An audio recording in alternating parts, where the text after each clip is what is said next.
The potential record-breaking heat, keeping your home cool can be such a challenge. That's why KREM 2's Brandon T. Jones is live with Avista this morning. So Brandon, we all want to stay cool during this heat wave and save on our energy bill. So what tips do you have? Good morning.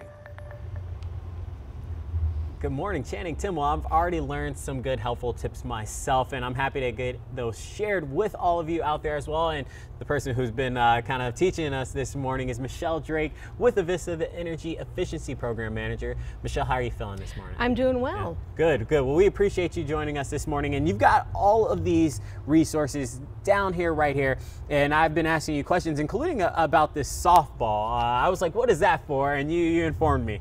Yeah, one of the biggest challenges today is going to be keeping the heat outside. Yeah. And so a lot of folks have gaps around their doors and windows at home. It's really common. And one way you can tell if you have gaps around your doors and windows is if the light comes through.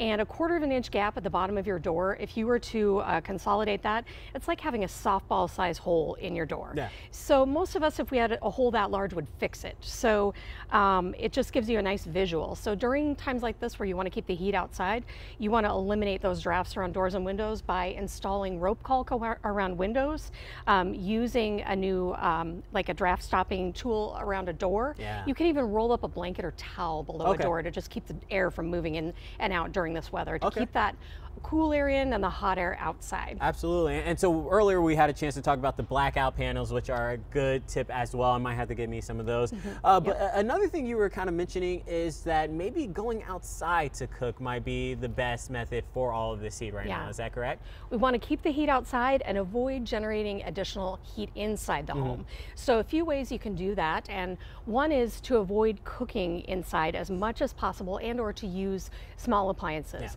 In the next few days, it's a great time to get out your barbecue grill, to use your microwave if you need to cook indoors, to use smaller appliances like an air fryer, not to turn on your oven.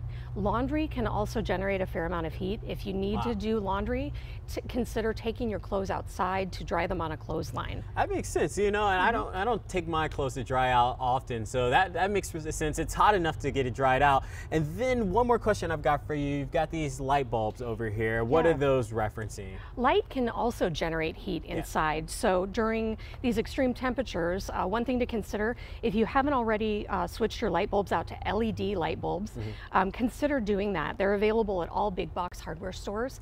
And in addition to using less energy year round, they generate less heat. So if you haven't done that, consider switching your bulbs out.